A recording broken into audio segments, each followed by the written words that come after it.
সুপ্রিয় চাকরি প্রত্যাশী ভাই বোনেরা, জব একাডেমিতে স্বাগতম। আজকের আমি ইংরেজির একটা বিষয় নিয়ে আলোচনা করব, রাইট ফর্ম অফ ভার্ব। এটা থেকে ম্যাক্সিমাম সময় বিভিন্ন পরীক্ষায় রাইট ফর্ম অফ ভার্ব বা ভার্বের সঠিক রূপ বিভিন্ন পরীক্ষা আসে। তা আজকের আমার বিষয়টা আমি আলোচনা করব যে পাস্ট কি কি দেখলে আমি বুঝতে পারবো যে past indefinite tense. Past indefinite টেন্সের গঠন হলো সাবজেক্ট প্লাস ভার্বের past form plus object. Past indefinite টেন্সের গঠন হলো সাবজেক্ট প্লাস ভার্বের পাস্ট ফর্ম মানে ভি টু, ভার্বের পাস্ট ফর্ম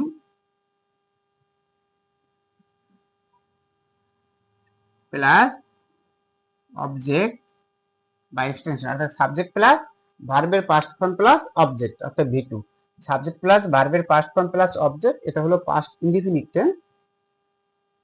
আর পাস্ট ইনডিফিনিট টেন্সটা আমি বুঝবো কিভাবে, যে কি কি ওয়ার্ড গুলো দেওয়া থাকলে আমি বুঝতে পারবো যে পাস্ট ইনডিফিনিট টেন্স।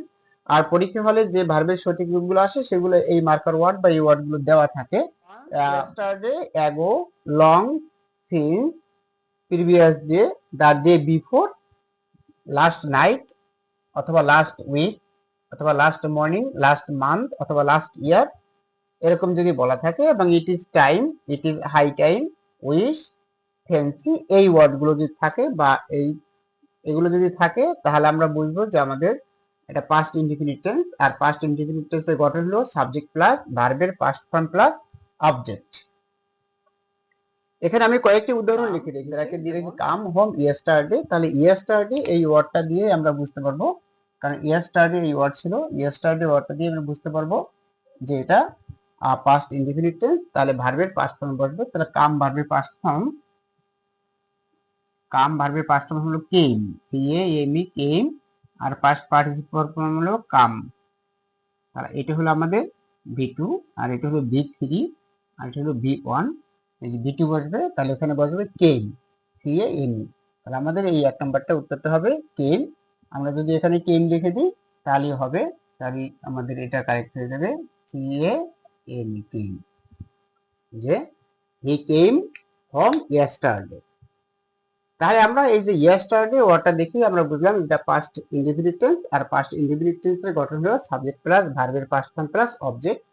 তারপরে যে ওয়ার্ডটা আছে আমাদের, যেমন হি ব্র্যাকেট দিয়ে লিখেছি আমি লিভ হোম লাস্ট নাইট, তাহলে last night, last night, last week, last morning, last month, last year, এরকম যদি বলা থাকে তাহলে আমাদের ভার্বের পাস্ট ফর্ম বসবে। তাহলে লিভ, এই লিভের পাস্ট ফর্ম হলো লিভ, LEAV, লিভ অর্থাৎ ত্যাগ করা, left, LEFT, left, left, LEFT, left.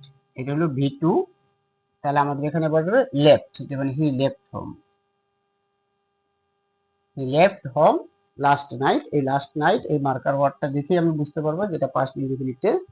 তারপরে যে এটা হলো আই ব্র্যাকেট দিয়ে লিখে দিতে হবে সি ইউ লং এগো। এই যে লং এগো থাকলে আমাদের, লং এগো এটা বলা থাকলে আমাদের এগো বা লং এগো এরকম বলা থাকলে আমাদের, বা এগো পাস্ট ইনডিফিনিট টেন্স। তাহলে পাস্ট এখানে ভার্ব হলো সি, সি ভার্বের পাস্ট ফর্ম হলো সি স, সি স, আর পাস্ট পার্টিসিপল হলো সিন।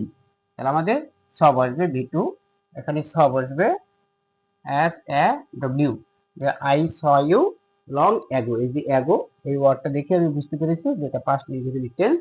আর পরীক্ষা হলে এই বিভিন্ন পরীক্ষায় যেগুলো আসে সেগুলোই থেকে আসে। We know each other for a long time. এখানে এই নো এটা হলো আমাদের ভার্ব, এটা সঠিক রূপ করতে হবে লং টাইম।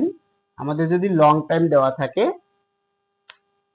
তাহলে ইট ইজ হাই টাইম বা ইট ইজ লং টাইম বা ইট ইজ টাইম, এগুলো বলা থাকলেও আমাদের ভার্বের পাস্ট ফর্ম বসবে, অর্থাৎ পাস্ট ইনডিফিনিট বসবে। বা পাস্ট ইনডিফিনিট এর গঠন হলো subject plus V2 plus object.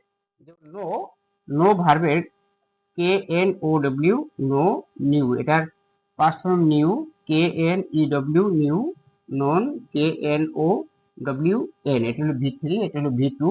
তাহলে KNOW নো, এটা knew, KNEW, knew each other for a long time. তারপরে প্রশ্নটা হলো ইট ইজ হাই টাইম।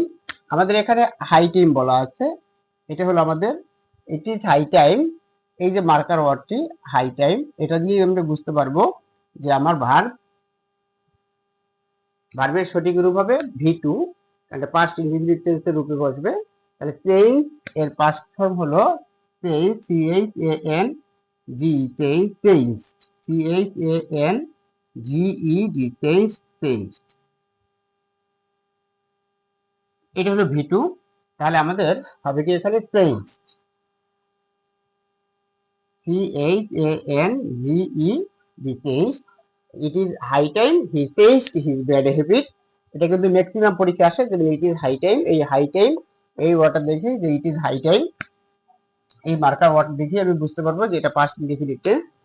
তবে it is time we go to the field, এটা গোর উপরে ব্র্যাকেট দেয়া আছে, অর্থাৎ গো এর সঠিক রূপ করতে হবে।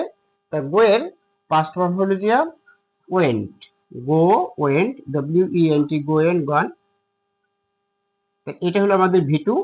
তাহলে আমাদের এখানে বলবে ওয়েন্ট, WENT, যে ইট ইজ হাই টাইম, যে ইট ইজ টাইম, এই ইট ইজ টাইম বলা আছে, যেমন ইট ইজ টাইম বা ইট ইজ হাই টাইম এরকম বলা থাকলে আমাদের ভার্বের পাস্ট ফর্ম হবে V2 হবে।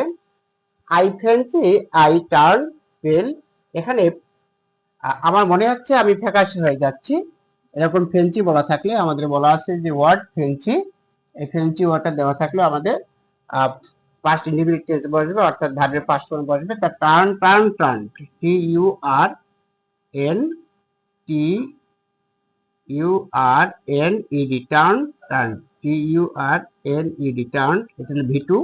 তাহলে আমাদের টার্ন বসবে TURNED, টার্ন, ফেল।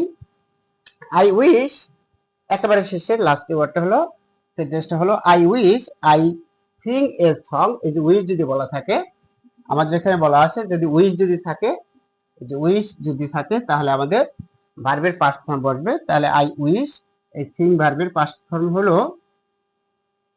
সিং ভার্বের পাস্ট ফর্ম হলো সিং, স্যাং, সাং,